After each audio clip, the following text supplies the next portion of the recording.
Sudhagad education सोसायटीचे पूर्व प्राथमिक, प्राथमिक, माध्यमिक व उच्च माध्यमिक विद्यालय कळंबोली मराठी, हिंदी, इंग्रजी, उर्दू माध्यम यांच्या सौजन्याने शैक्षणिक व्हिडिओमध्ये आपलं सर्वांचं स्वागत आहे.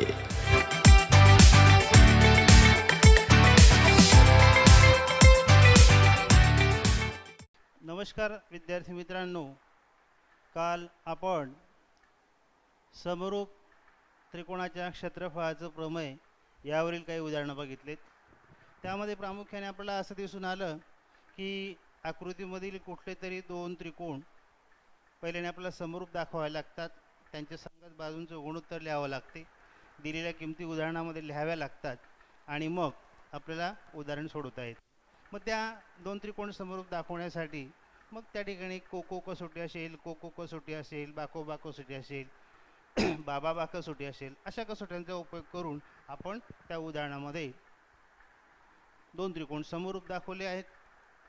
अशाच प्रकारचे काही उदाहरणं आपण आता पुढे कंटिन्यूअस करणार आहोत सराव संच 1.4 मध्ये. तर बघा, त्यातलं पुढचं उदाहरण आहे सराव संच 1.4 मध्ये. हे त्रिकोण LMN समरूप त्रिकोण PQR, दोन त्रिकोण समरूप आहेत LMN आणि PQR. 9XA 9 गुणेला एरिया ऑफ ट्रायंगल PQR बरोबर 16 गुणेला एरिया ऑफ ट्रायंगल LMN हे दिलेलं आहे, आपल्याला माहिती दिलेली आहे. दोन त्रिकोण LMN आणि त्रिकोण PQR समरूप आहे. 9 गुणेला एरिया ऑफ ट्रायंगल PQR बरोबर 16 गुणेला एरिया ऑफ ट्रायंगल LMN. त्यामध्ये आणखीन QR ची किंमत 20 दिली तर MN ची किंमत काढा असा प्रश्न विचारलेला आहे. तर आता सुरुवातीला उदाहरणात जे दिलं आहे तेच आपण या ठिकाणी लिहूया. एरिया ऑफ ट्रायंगल LMN म्हणजे त्रिकोण LMN हा समरूप आहे त्रिकोण PQR शी, हे उदाहरणामध्ये दिलेलं आहे.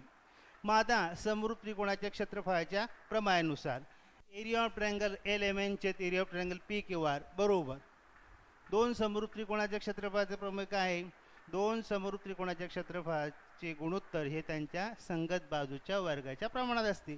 मग हे एरिया ऑफ ट्रायंगल LMN छेद एरिया ऑफ ट्रायंगल PQR बरोबर याची संगत बाजू LM चा वर्ग छेद PQ चा वर्ग प्रॉब्लेम. तर area of triangle LMN MN ही बाजू घेतली, इथे QR बाजू घेतली, म्हणजे एरिया ऑफ ट्रायंगल LMN छेद एरिया ऑफ ट्रायंगल PQR बरोबर MN चा वर्ग छेद QR चा वर्ग.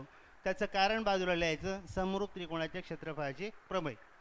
मग आपल्याला उदाहरणामध्ये हे दिले 9 गुणिला एरिया ऑफ ट्रायंगल PQR बरोबर 16 गुणिला एरिया ऑफ ट्रायंगल LMN. त्याच्यावरून आपल्याला हे मिळते. आता हे कसं मिळते तर लक्ष द्या इकडे. हे असं आपल्याला दिले 9 गुणिला एरिया ऑफ ट्रायंगल PQR, 9 गुणिला एरिया ऑफ ट्रायंगल PQR बरोबर 16 गुणिला एरिया ऑफ ट्रायंगल LMN. हे आपल्याला उदाहरणात दिले. मग आता हे जे 16 आहेत ह्या LMN त्रिकोण जो आहे याला काय गुणिला आहेत ते 16 इकडे गुणिला आहे, या बरोबर चिन्हाची इकडे मी भागीला घेणार, म्हणजे 9/16.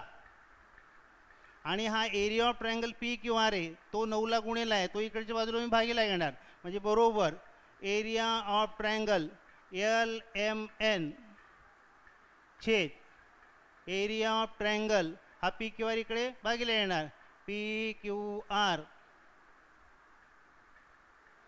म्हणजेच एरिया ऑफ ट्रायंगल LMN छेद एरिया ऑफ ट्रायंगल PQR बरोबर किती आता 9/16. म्हणून तेच या ठिकाणी लिहिले एरिया ऑफ ट्रायंगल LMN छेद एरिया ऑफ ट्रायंगल PQR बरोबर 9/16 असं आपण रफ कॅल्क्युलेशन या बाजूला केलेलं आहे. परंतु आता संगत बाजू ज्या आहेत, आता एरिया ऑफ ट्रायंगल LMN छेद एरिया ऑफ ट्रायंगल PQR दोन समरूप त्रिकोणाचे क्षेत्रफळ त्यांच्या संगत बाजूच्या वर्गाच्या प्रमाणात. मग आता संगत बाजू याच्याबरोबर संगत बाजू कुठल्या येणार? MN चा वर्ग छेद QR चा वर्ग. बरोबरचं चिन्ह जर तसं 9/16 जसे तसे. आता इथे एम एनचा वर्ग छेद क्यू आरचा बरोबर 9/16. याचं वर्गमूळ घेतलं एम एन, याचं वर्गमूळ घेतलं क्यू आर, याचं वर्गमूळ 3 आणि 16चं वर्गमूळ 4. म्हणजे बाजूला लिहिलं आहे दोन्ही बाजूंचे वर्गमूळ घेऊन. मग आपल्याला संगत बाजू कुठल्या आहेत? एम एन छेद क्यू आर. बघा एम एन छेद क्यू आर, एम एन छेद क्यू आर, याचं वर्गमूळ घेतलं 3/4. आता बघा एम एन आहे तसंच लिहिला, क्यू आरची किंमत 20 दिलेली उदाहरणामध्ये. बघा ती तिकडे बरोबरचं चिन्ह, 3 जसे तसे छेद 4 जसे तसे. मग आता इथे तिरकस गुणाकार केला, एम एन गुणिला 4 म्हणजे 4 एम एन होईल. तिरकस गुणाकार केला 4 गुणिला एम एन, 4 एम एन बरोबर. आणि इकडे तिरकस गुणाकार 20 त्रिक 60. मग एम एन बरोबर 60. 4 इकडे गुणिला इकडे भागीला घेतले. जर इथे आपण भाग दिला 4 1 4, 4 1 4, 2 उरले 4 5 20. एम एन बरोबर किती आले? 15. मग असं कॅल्क्युलेशन करून आपण एम एनची किंमत काढू शकतो. आणि आपल्या प्रश्नामध्ये तेच विचारलंय. तर हे जे उदाहरण होतं या उदाहरणामध्ये काय जी आपल्याला किंमत दिली होती फक्त एवढंच नवीन होतं, 9 गुणिला area of triangle P Q R बरोबर 16 गुणिला area of triangle L M N. यावरून आपण गुणोत्तर काढलं, area of triangle L M N छेद area of triangle P Q R बरोबर 9/16. आणि नंतर आपण काय केलं? समभुज त्रिकोणाच्या क्षेत्रफळाच्या प्रमेयाचा उपयोग केला आणि आपल्याला एम एनची किंमत काढता आली. पुढील उदाहरण बघूया आणखी. दोन समभुज त्रिकोणांची क्षेत्रफळे 225 चौरस सेमी व 81 चौरस सेमी आहे. तर लहान त्रिकोणाची एक बाजू 12 सेमी असेल तर मोठ्या त्रिकोणाची संगत बाजू काढा. या उदाहरणामध्ये आतापर्यंत आपण त्रिकोणाचे क्षेत्रफळाचं गुणोत्तर काढत होतो. आता इथे ऑलरेडी दोन्ही त्रिकोणांचे क्षेत्रफळ दिलेले आहेत. एक त्रिकोणाचं क्षेत्रफळ 225, दुसऱ्या त्रिकोणाचं क्षेत्रफळ 81 चौरस सेमी. आता याच्यावरून आपण ठरवूया 225 क्षेत्रफळ आहे आणि 81 क्षेत्रफळ दुसऱ्या त्रिकोणाचं आहे. म्हणजे याचा अर्थ काय? 225 चौरस सेमी क्षेत्रफळ असणारा त्रिकोण हा मोठा आणि 81 चौरस सेमी क्षेत्रफळ असणारा त्रिकोण हा लहान. मग आता तिथे काही दिलं नाही तर मग आपण काय करणार? दोन त्रिकोण आपल्या मनाने मानूया. समजा त्रिकोण ए बी सी समोर त्रिकोण पी क्यू आर असे ते दोन त्रिकोण आहेत. ए बी सी आणि पी क्यू आर हे दोन त्रिकोण समरूपी. बघा पहिलेच ओळीमध्ये दिलेले दोन समरूप त्रिकोण म्हणून हे मानले त्रिकोण ए बी सी समरूप त्रिकोण पी क्यू आर हे दोन त्रिकोण समरूप आहे. आता याच्यामध्ये ए बी सी हा मोठा त्रिकोण आहे असं मानू आपण. त्रिकोण ए बी सी हा मोठा त्रिकोण व त्रिकोण पी क्यू आर हा लहान त्रिकोण आहे. मग मोठ्या त्रिकोणाचं क्षेत्रफळ 225 येणार. म्हणजे ए बी सीचं क्षेत्रफळ 225, area of triangle A B C बरोबर 225. लहान त्रिकोण झाला तुमचा पी क्यू आर म्हणून area of triangle P Q R बरोबर 81. आणि आणखीन एक किंमत दिलेली आहे आपल्याला कुठली? पी क्यूची किंमत. आता पी क्यू कुठली बाजू येणार? लहान त्रिकोणाची. मग तेच म्हटलं बघा, जर लहान त्रिकोणाची एक बाजू 12 सेमी, मग लहान त्रिकोण कुठला आहे? P Q R. त्याचं क्षेत्रफळ 81, मग त्याची बाजू काय येणार? संगत बाजू पी क्यू येणार. मग यावरून आपण समरूप त्रिकोणाच्या क्षेत्रफळाच्या प्रमेयाचा उपयोग करू. Area of triangle A B C छेद area of triangle P Q R बरोबर ए बी वर्ग छेद पी क्यू वर्ग. दोन समरूप त्रिकोणाची क्षेत्रफळे त्यांच्या संगत बाजूच्या वर्गाच्या प्रमाणात असतात म्हणून तेच लिहिलं समरूप त्रिकोणाच्या क्षेत्रफळाचं. ज्या आपण प्रमेयाचा किंवा कुठल्या गुणधर्माचा उपयोग करणार आहे त्याचं कारण बाजूला लिहिणं गरजेचं आहे. मग आता आपण हे लिहिलं area of triangle A B C छेद area of triangle P Q R बरोबर ए बीचा वर्ग छेद पी क्यूचा वर्ग.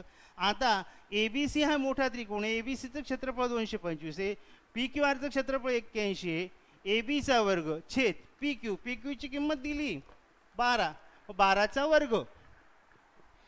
मग आता बघा या ठिकाणी वर्ग हे वर्ग आहे. मग आपण जर वर्गमूळ काढलं तर आपल्याला ए बी आणि 12ची किंमत मिळेल. मग दोन्ही बाजूंचं वर्गमूळ या ठिकाणी पुढच्या स्टेपला घेतो मी. 225चं वर्गमूळ 15, 81चं वर्गमूळ 9, ए बीचं वर्गमूळ ए बी आणि 12चं वर्गमूळ फक्त 12. दोन्ही बाजूंचे वर्गमूळ घेऊन मग आता इथे परत बघा 9 गुणिला ए बी, 9 ए बी होणार आणि 15 गुणिला 12 तिरकस गुणाकार केला. आता 9 ए बी आहे, 9 गुणिले 9 ए बी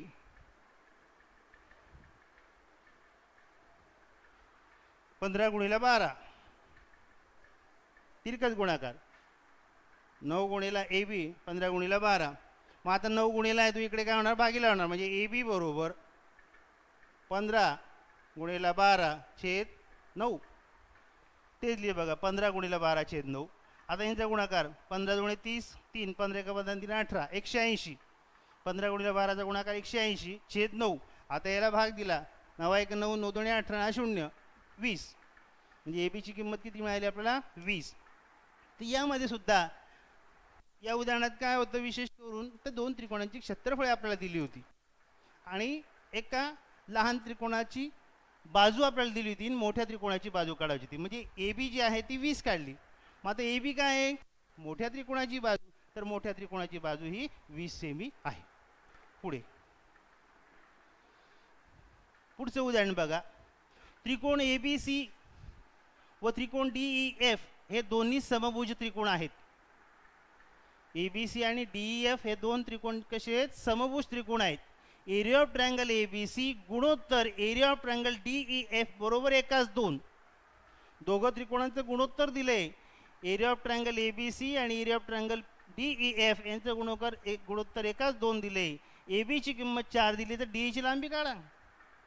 हे पण त्याच प्रकारचं उदाहरण आहे, फक्त आता इथे गुणोत्तर दिले. Area of triangle A B C गुणोत्तर area of triangle D E F. मग आता काय येणार या ठिकाणी, area of triangle A B C गुणोत्तर म्हणजे काय, आपण कसं करतो, लक्ष दे इकडे.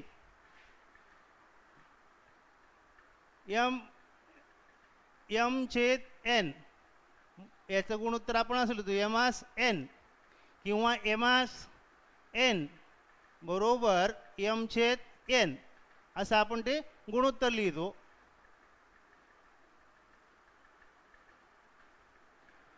मग तेच या ठिकाणी दिले. एरिया ऑफ ट्रायंगल कुठला, ए बी सी गुणोत्तर एरिया ऑफ ट्रायंगल, दुसरा ट्रायंगल आहे ए बी सी गुणोत्तर डी एफ बरोबर गुणोत्तर 1:2. मग आता आपण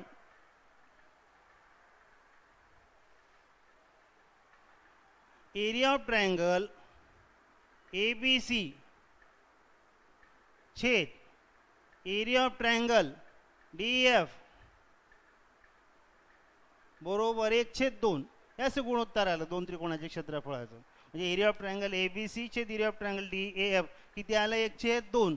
मग आता समरूप त्रिकोण आहेत दोघं. समरूप त्रिकोणाचं बघा, त्रिकोण ए बी सी समरूप त्रिकोण डी एफ. समरूप त्रिकोणाच्या क्षेत्रफळ प्रमाणानुसार area of triangle A B C छेद area of triangle D E F बरोबर ए बीचा वर्ग छेद डी चा वर्ग. दोन समरूप त्रिकोणाचे क्षेत्रफळ त्यांच्या संगत बाजूच्या वर्गाच्या प्रमाणात असतात, ते लिहिलं. आता area of triangle A B C छेद area of triangle D E F 1/2 काय लिहिलं, तर तो असं लिहिला, area of triangle A B C छेद area of triangle D E F बरोबर 1/2. म्हणून याची जी किंमत आहे area of triangle A B C छेद area of triangle D E F याची किंमत 1/2 बरोबर ए बी. ए बीची किंमत दिली 4, मग ए बीचा वर्ग म्हणून 4चा वर्ग, डी ची किंमत काढायची डीचा वर्ग, जसा तसा लिहिला. आता बघा या ठिकाणी हा 1 हा 2 जसा तसा, 2चा वर्ग 4 डीचा वर्ग. मग आता तिरकस गुणाकार जर मी या ठिकाणी केला, डीचा वर्ग 1 डीचा वर्ग बरोबर 16 गुणिले 2 तिरकस गुणाकार 16 गुणिले 2. आता आपण दोन्ही बाजूंचं काय घेऊ, या ठिकाणी वर्गमूळ घेऊ. याचं वर्गमूळ घेतलं डी ई बरोबर याचं वर्गमूळ 4 आणि याचं वर्गमूळ निघते का, 2चं वर्गमूळ निघत नाही, म्हणून त्याला काय करायचं, करणीमध्ये 2 टाकायचं. 16चं वर्गमूळ 4 निघालं म्हणून 4, 2चं निघत नाही म्हणून करणीमध्ये 2. म्हणजे डी ची किंमत किती आपल्याला मिळाली, 4 करणीमध्ये 2. डी बरोबर 4 करणीमध्ये 2. पुढे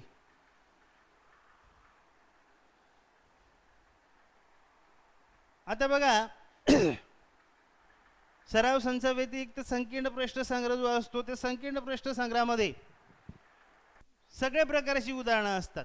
आजपर्यंत सराव संच 1.1 पासून 1.4 पर्यंत जेवढे तुम्ही गुणधर्म अभ्यासलेत, जेवढे तुम्ही प्रमेय अभ्यासले, त्या सर्वांची एकत्रित उदाहरणं तुम्हाला संकीर्ण प्रश्नसंग्रहामध्ये म्हणजे सराव संचा व्यतिरिक्तचे जे उदाहरणं असतात ते संकीर्ण प्रश्नसंग्रहामध्ये मिळतात. ते आपण बघूया आता या ठिकाणी.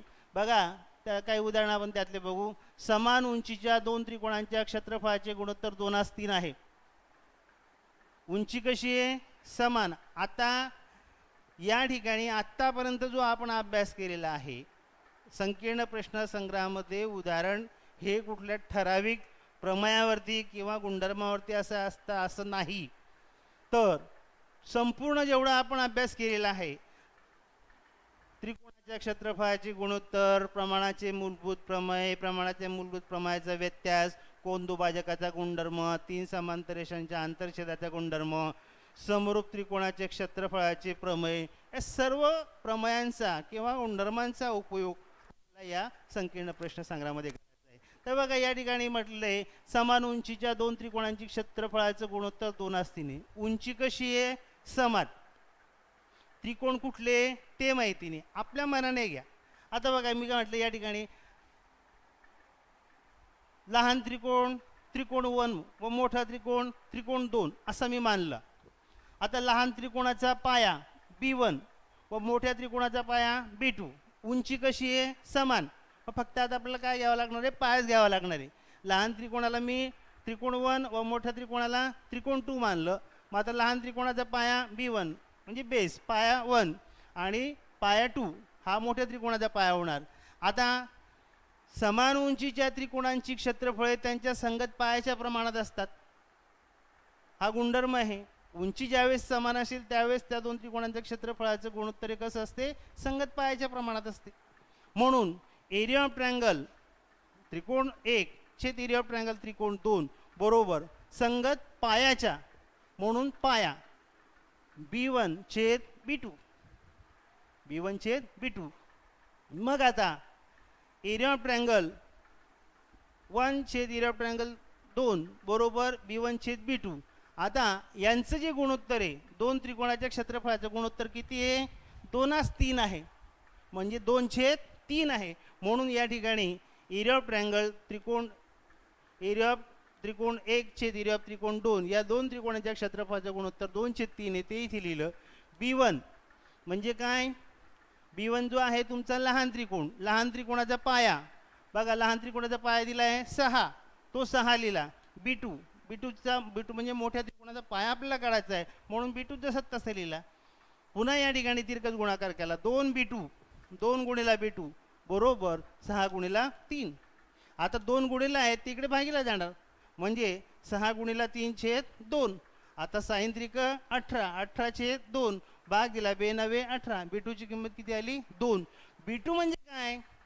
पूर्ण वाक्यात उत्तर लिहायचं.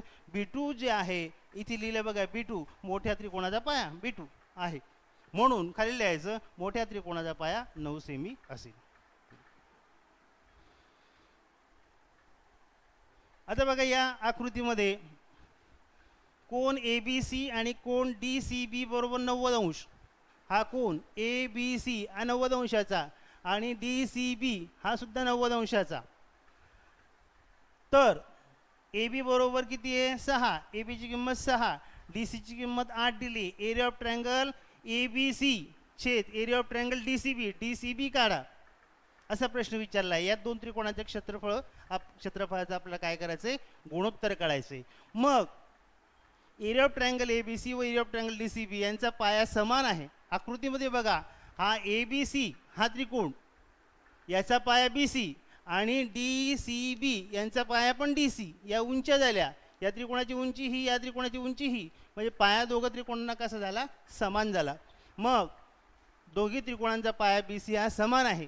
मग आता जर त्रिकोणांचा पाया समान असेल तर त्यांच्या क्षेत्रफळाचं गुणोत्तर कोणाच्या प्रमाणात असते? उंचीच्या प्रमाणात असते. मग एरिया ऑफ ट्रायंगल ABC छेद एरिया ऑफ ट्रायंगल DCB बरोबर याची उंची AB आणि याची उंची DC. मग क्षेत्रफळे संगत उंचीच्या प्रमाणात असतात. पाया समान आहे, क्षेत्रफळे उंचीच्या प्रमाणात. उंची समान आहे, क्षेत्रफळे पायाच्या प्रमाणात. मग क्षेत्रफळे संगत उंचीच्या प्रमाणात आहे, मग आता बघा area of triangle A B C जसं लिहिला, area of triangle D C B लिहिला. ए बीची किंमत 6 बघा दिलेली आहे, ए बी बरोबर 6. डी सीची किंमत दिली आहे 8. मग आता याला जर दोनाने भाग दिला, बेत्रिक 6 आणि बेचोक 8, 3/4. मग area of triangle A B C छेद area of triangle D C बरोबर 3/4. असं त्या दोन त्रिकोणाच्या क्षेत्रफळाचं आपण गुणोत्तर काढू शकतो. म्हणजे या आधीच्या उदाहरणामध्ये काय होतं, समान उंची होती, तर त्यांच्या त्रिकोणाचं क्षेत्रफळाचं गुणोत्तर हे पायाच्या प्रमाणात घेतलं. जर पाया समान असेल तर क्षेत्रफळ हे त्यांच्या संगत उंचीच्या प्रमाणात घ्यायचं. ठीक आहे, अजून आपण उदाहरण बघू पुढचं. बघा इकडे लक्ष द्या. आता आकृतीमध्ये एडीसी आणि बीईसी रेख डीई समांतर बाजू A B. He D G आहे ही ए बीला कशी आहे, समांतर रेषा आहे. बाकी किमती दिल्या आहे, एडी बरोबर 5, त्याच्यानंतर डी सी बरोबर 3, बी बरोबर x आणि ई सी बरोबर 6.4 वजा x अशी किंमत दिलेली. मग आपल्याला या ठिकाणी विचारलंय बीची किंमत काढा. बी म्हणजे काय, एक्सची किंमत काढायची. माझा बघा त्रिकोण सी ए बी मध्ये डी समांतर ए बी, डी जी आहे ती ए बीला कशी आहे, समांतर आहे, ते प्रश्नामध्येच दिले. मग प्रमाणाचं मूलभूत प्रमेय जे आहे ते काय आहे, प्रमाणाच्या मूलभूत प्रमेयाचा जर उपयोग आपण केला तर या ठिकाणी सी डी छेद सी डी छेद डी ए बरोबर सीई छेद ई बी किंवा बीई. तेच बघा हे सी डी प्रमाणाचं मूलभूत प्रमेय काय आहे, सी डी छेद डी ए, ही अंतर छेद हे अंतर बरोबर ही अंतर छेद हे अंतर, म्हणजे सीई छेद ई बी प्रमाणाचे मूलभूत प्रमेय. आपण सराव संच 1.2 आधी हे प्रमाणाचं मूलभूत प्रमेय घेतलेलं आहे, त्याच्यावरची उदाहरणं पण घेतले सराव संच 1.2 मध्ये, त्याच्यावरती जे प्रमाणाच्या मूलभूत प्रमेयावरती. मग आता ज्या किमती आहेत त्या टाकूया. सी डीची किंमत किती आहे, 3. डी एची किंमत किती आहे, 5. सी ची किंमत किती आहे, 6.4 वजा x आणि ई बीची किंमत किती आहे, x. मग आता इथे तिरकस गुणाकार केला, 3 गुणेला x बघा, 3 गुणेला x बरोबर 5 गुणेला याला कंस केला 6.4 गुणेला 6.4 वजा x, तिरकस गुणाकार केला. 3 गुणेला x बरोबर 5 गुणेला याला कंस केला 6.4 वजा x. मग आता हे 3 गुणेला x 3x झालेत. 5ने जर मी याला गुणलं, आता हे बघा इथे कसं होते, हे आहे 5 कंसात 6.4 वजा x. मग आता यांचा जर गुणाकार केला बघा, प्रत्येक पदाला आपण गुणूया. 6 चोक 24 5 चोक 20 चल 2 5 सक 30 2 32 दशांश चिन्ह 1 घर या ठिकाणी वजा 5 गुणिला x 5x बरोबर, म्हणजे हे 32 झाले. 32.0 म्हणजे 32 आणि इकडे किती आहे, 3 गुणिला x 3x, हे बघा इकडे 3x आहे. मग आता हे 3x वजा 5x या बाजूला घेतले, ते अधिक 5x झालेत बरोबर किती 32. 5 आणि 3 8x बरोबर 32 आणि x बरोबर 32/8. 8 1 8 8 चोक 32. बघा तेच सोडवलं या ठिकाणी. हे 8x बरोबर हे 32, 8 भागीला घेतले 8 1 8 8 चोक 32, x ची किंमत 4. पण आपण फक्त इथपर्यंत x ची किंमत काढतो, आपल्याला लक्ष उदाहरणाकडे पण असलं पाहिजे शेवटी उत्तर काढल्यावरती, की आपलं उत्तर प्रश्न काय विचारलेला आहे, कशाचं उत्तर काढायचं आहे. तर बघा आपल्याला या ठिकाणी बीई काढायचं म्हटलेलं आहे. बीई काढा, एक्स काढा असं नाही म्हटलं, बीई काढा. मग आता बीई म्हणजे काय होतो, एक्स. मग एक्स बरोबर 4, बी बरोबर एक्स आणि एक्सची किंमत किती 4, म्हणजे बीईची किंमत किती 4. अशा रीतीने आपण बीईची किंमत सुद्धा काढू शकतो. पुढे आता बघा आकृतीमध्ये त्रिकोण ABCचा कोन बी व सी चे दुभाजक एकमेकांना x मध्ये छेदतात. आता त्रिकोण हा ABC आहे, कोन B चा दुभाजक आणि कोन C चा कोन दुभाजक एकमेकांना x बिंदूमध्ये छेदतात, ते दिलेलं आहे. त्यानंतर AX ही रेषा बाजू ए बीला वायमध्ये छेदते. ए एक्स ही जी रेषा आहे ही पुढे वाढवल्यानंतर बी सीला ती वाय बिंदूमध्ये छेदते, ते दिलेलं आहे. जर ए बी बरोबर 5, त्याच्यानंतर ए सी बरोबर 4 आणि बी सी बरोबर 6, ए बी सी बरोबर 6 आहे, या किमती दिल्या आहेत. तर विचारले ए एक्स छेद ए वायची किंमत काढा. आता ए एक्स कुठे आहे? हा ए एक्स आणि हा एक्स वाय, हे छेद ए, याची आपल्याला किंमत काढायची. मग आता बघा, आपण एक त्रिकोण घेऊ ए बी वाय. हा त्रिकोण घेतला ए बी वाय. बघा ए बी वाय हा एक त्रिकोण इकडचा. कोण दुभाजकाचा जर गुणधर्म आपण केला तर काय होईल? हे अंतर छेद या अंतर बरोबर हे अंतर छेद या अंतर. मग तेच बघा, ए बी छेद बी वाय बरोबर ए एक्स छेद एक्स वाय. या त्रिकोणाकरता कोण दुभाजकाच्या गुणधर्माचा उपयोग केला. मग तेच दिलं, ए बी छेद बी वाय बरोबर एक्स छेद एक्स वाय कोण दुभाजकाच्या गुणधर्मानुसार, त्याला एक नंबर दिला. दुसऱ्या बाजूमध्ये बघा, जर आपण दुसऱ्या बाजूने जर विचार केला तर हा एक त्रिकोण आहे. कुठला? ए सी वाय.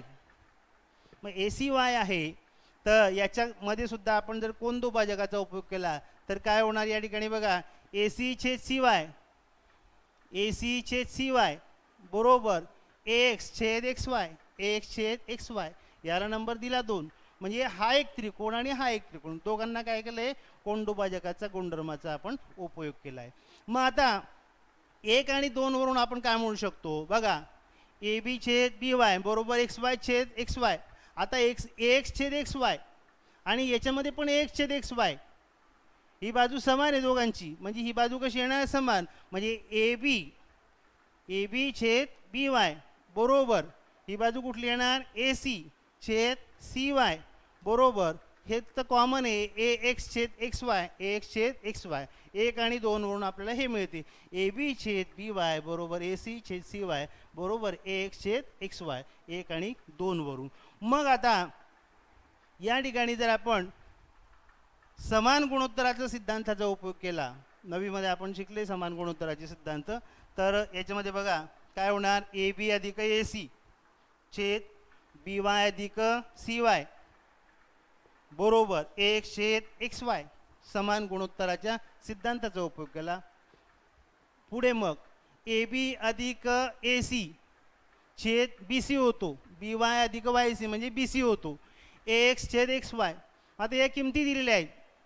ए बीची किंमत 5, ए सीची किंमत 4, बी सीची किंमत 6 बरोबर एक्स छेद एक्स वाय. 5 आणि 4 9 छेद 6 बरोबर एक्स छेद एक्स वाय.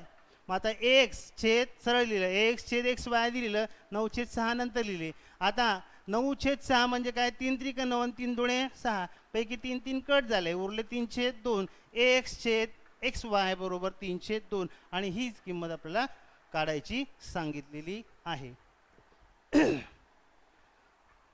पुन्हा एक उदाहरण बघा, संकीर्ण प्रश्न संग्रहामधलं. चौकोन ए बी सी डी मध्ये रेख ए डी समांतर रेख B C, A D G आहे ती बी सीला समांतर आहे. कर्ण ए सी आणि कर्ण बी डी परस्परांना बी बिंदू पी बिंदू छेदतात. हा कर्ण ए सी आणि कर्ण बी डी एकमेकांना पी बिंदूमध्ये छेदतात. तर दाखवा की ए पी छेद पी डी बरोबर पी सी छेद पी पी. म्हणजे हे आपल्याला काय करायचं आहे? सिद्ध करायचं आहे. मग आता हे कसं सिद्ध करणार? लक्ष द्या इकडे. त्रिकोण ए बी सी डी मध्ये ए डी समांतर बी सी आणि कर्ण ए सी आणि बी डी या काय आहेत? छेदिका घेतलेल्या आहेत. या 2 समांतर रेषा आणि ए सी ही छेदिका आणि बी डी दुसरी छेदिका, या 2 छेदिका घेतलेल्या आहेत. 2 समांतर रेषा ए डी आणि बी सी, छेदिका एक ए सी छेदिका आणि दुसरी बी डी छेदिका. मग आता बघा याच्यामध्ये सी ए डी, कोण C A D, C A D बघा, कोण सी ए डी हा कोण, आणि दुसरा ए सी बी हा कोण, हा कोण आणि हा कोण व्युत्क्रम कोण होतो. त्याचप्रमाणे ए डी बी हा कोण आणि दुसरा डी बी सी हा कोण, हा कोण आणि हा कोण हे दोघं कोण कसे होतात? व्युत्क्रम कोण होतात. मग तेच लिहिले बाजूला व्युत्क्रम कोण. म्हणजे 2 समांतर रेषा आणि त्यांच्या छेदिका दिल्या आहेत, त्याच्यावरून आपण काय केले? दोन व्युत्क्रम कोन लिहिले. आता हे जे व्युत्क्रम कोन लिहिले आहेत, या जे व्युत्क्रम कोनांचे नावं बदलूया आपण. मग आता CAD बघा, आकृतीकडे बघा, CAD CAD. आता कोण मी तोच ठेवणार, CAD हा कोण आहे, CAD. तो CAD न लिहिताना मी काय लिहिणार, PAD. बघा PAD. त्याच्यानंतर एकरूप जसं तसं. आता दुसरं आहे ACB. ACB कुठे, ACB हा कोण. मग आता ACB न लिहिताना मी PCB लिहिल. बघा हा PCB कॉमा. त्याच्यानंतर दुसरा आहे ADB. ADB हा कोण. आता ADB न लिहिताना मी ADP लिहिल. बघा हा ADP. पुन्हा हा एकरूपचं चिन्ह DCB. DCB हा कोण आहे. आता D न लिहिताना मी P पासून येणार PBC. बघा या ठिकाणी PBC. हे काय केलंय, व्युत्क्रम कोणच आहेत, पण फक्त आपण त्यांची नावं बदलवली, त्याला 1 नंबर दिला. आता यामध्ये जे दोन त्रिकोण दिसतात PAD. बघा PAD हा वरचा एक त्रिकोण आणि दुसरा त्रिकोण PCB हा दुसरा, हा पहिला आणि हा दुसरा, हे दोन त्रिकोण. या दोन त्रिकोणांमध्ये हा कोण आणि हा कोण, हा कोण आणि हा कोण आपण या ठिकाणी दाखवलेले, एकरूप दाखवलेले. तेच बघा या दोन त्रिकोणामध्ये कोण PAD एकरूप कोण PCB हे इथे दाखवले. त्याच्यानंतर ADP कोण ADP एकरूप कोण PBC हे आपण या ठिकाणी दाखवलेले आहेत नाव बदलून. मग आता हे दोन कोण आहेत म्हणून या दोन कोण एकरूप आहेत म्हणून आपण काय करणार, हे जे दोन त्रिकोण आहेत हे आपण समरूप दाखवणार. म्हणून त्रिकोण PAD समरूप त्रिकोण PCB दोन कोण आहे म्हणून कोको कसोटीनुसार आपण हे दोन त्रिकोण जे आहेत ते समरूप दाखवले. आता दोन त्रिकोण समरूप दाखवले, त्याच्यानंतर आपण काय करतो, त्यांच्या संगत बाजूचं गुणोत्तर घेतो. मग आता याची संगत बाजू PA याची PC बरोबर PD हे PD याची काय येणार PB ही PB. या काय झाल्या समरूप त्रिकोणाच्या संगत बाजू. मग आता PA म्हणजे काय AP, PC, PD जसं तसा, PB म्हणजे काय BP. आता या ठिकाणी मी काय करणार, एकांतर क्रिया करणार, म्हणजे याला हे छेदाला आणणार. AP छेद PD जो आहे तो PD काय झाला, AP ला छेदाला आला आणि हा PC वरती गेला, PC छेद BP एकांतर क्रियेने. या सगळ्या आपण नवीमध्ये योग क्रिया, वियोग क्रिया, एकांतर क्रिया, योग वियोग क्रिया ह्या आपण क्रिया अभ्यासलेल्या आहेत. मग या ठिकाणी मी काय केलं, एकांतर क्रियाचा उपयोग केला. मग एकांतर क्रियेमध्ये काय होणार, हे छेद हे बरोबर हे छेद हे, म्हणजे बघा AP छेद PD बरोबर PC छेद BP.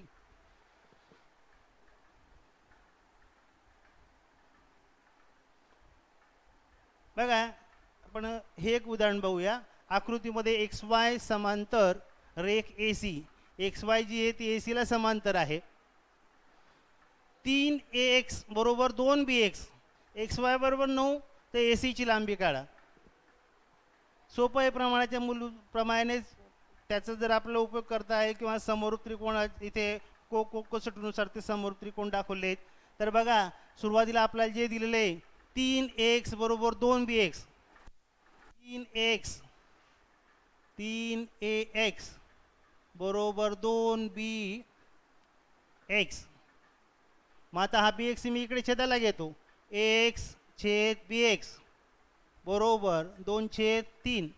बघा AX छेद BX बरोबर 2/3 हे पहिल्या याच्यात दाखवलेलं आहे. म्हणजे जे काय आपल्याला माहिती दिली आहे उदाहरणामध्ये त्या माहितीच्या आधारे आपण AX छेद BX बरोबर 2/3 पक्षमध्ये म्हणजे उदाहरणामध्ये आपल्याला ते दिलेलं आहे. मग आता या ठिकाणी मी योग क्रिया करतो. योग क्रिया म्हणजे काय, अंशामध्ये आपण छेद मिळवणार. आता छेद आहे याच्यामध्ये मिळवणार, म्हणजे AX अधिक BX छेद BX बरोबर.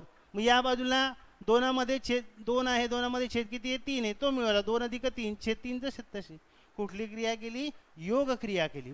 मग आता AX अधिक BX आकृतीकडे जर आपण बघितलं बघा, AX अधिक BX एकूण काय होणार तुमचं AB होणार, तो AB लिहिला. हा BX जसं तसा बरोबर 2 3 5 छेद 3 जसे तसे. आता AB छेद BX बरोबर 5/3. मग आता तिरकस आपण गुणाकार करू. या ठिकाणी ए बी छेद बी एक्स बरोबर 5/3 या ठिकाणी व्यस्त क्रिया केलेली. व्यस्त क्रिया केल्या म्हणजे काय, बी एक्स वरती गेला आणि ए बी खाली आला. बघा बी एक्स या ठिकाणी वरती गेला आणि ए बी खाली आला. 3 वरती गेले, 5 खाली आले. दोन्ही बाजूंचा आपण काय केलं, व्यस्त क्रिया केली दोघं बाजूंना. या बाजूचा बघा ए बी छेद बी एक्स आहे आणि 5/3 व्यस्त क्रियामध्ये काय केलं आपण, छेदाला अंश केला आणि अंशाला छेद केला व्यस्त क्रियेने. आता त्रिकोण बी एक्स वाय, बघा बी एक्स वाय हा एक त्रिकोण, त्याच्यानंतर बी ए सी हा मोठा त्रिकोण, हा एक त्रिकोण आणि हा पूर्ण मोठा त्रिकोण दुसरा त्रिकोण. याच्यामध्ये कोण बी एक्स वाय हा कोण आणि बी ए सी हा कोण आणि हा कोण. बघा बी एक्स वाय एकरूप कोण, बी ए सी हा कोण आणि हा कोण हे संगत कोण होतात. त्याच्यानंतर बी एक्स वायमध्ये बी एक्स वाय आपले दोन त्रिकोण कुठले आहेत, बी एक्स वाय आणि बी ए सी. याच्यामध्ये बी कॉमन आहे बघा दोघांमध्ये. सामायिक कोण कुठला आहे तो, एक्स बी वाय हा. या त्रिकोणाचा एक्स बी वाय हा कोण आणि या मोठ्या त्रिकोणाचा ए बी सी हा कोण बी, हा ए बी सी तो बघा या ठिकाणी ए बी सी लिहिला. हे दोघं कसे झाले, दोघं त्रिकोणांना बी कोण जो आहे तो कसा आहे, सामायिक कोण आहे. यावरून दोघं त्रिकोण दोन कोण मिळाले म्हणून हे जे दोन त्रिकोण आहे बी एक्स वाय, त्रिकोण बी एक्स वाय समरूप दाखवले. त्रिकोण बी ए सी दोन कोण आहे म्हणून कोको कसोटीनुसार. मग कोको कसोटीनुसार समरूप दाखवल्यानंतर समरूप त्रिकोणाच्या संगत बाजू, याची बाजू बी एक्स, याची बी ए किंवा ए बी, नंतर याची एक्स वाय, याची ए सी. समरूप त्रिकोण दाखवले. थोडक्यात काय केलं आतापर्यंत आपण या ठिकाणी, दोन त्रिकोण जे होते ते पहिल्याने आपण योग क्रिया केली, नंतर व्यस्त क्रिया केली, नंतर हा छोटा त्रिकोण आणि हा मोठा त्रिकोण आपण कोको कसोटीनुसार समरूप दाखवला. त्याच्यानंतर समरूप त्रिकोणाच्या संगत बाजू घेतल्या. संगत बाजू घेतल्यानंतर मग ज्या काही किमती आहेत 3 किंमत टाकली, छेदाला 5, 9 ए सीची किंमत काढायची. तिरकस गुणाकार केला, 3 गुणेला ए सी बरोबर 9 गुणेला 5. आता हा 3 गुणेला ए सी 3 ए सी बरोबर 9 5 45, ए सी बरोबर 45. 3 गुणेला इकडे भागीला घेतले, 3 1 3, 3 5 15, ए सी बरोबर 15. अशा रीतीने आपण ए सीची किंमत काढू शकतो. ठीक आहे. असे बाकीचे भरपूर उदाहरणं आहेत, तुम्ही स्वतः घरी सराव करा. बाकीचं आपण नेक्स्ट चॅप्टर पुढच्या तासाला सुरू करूया.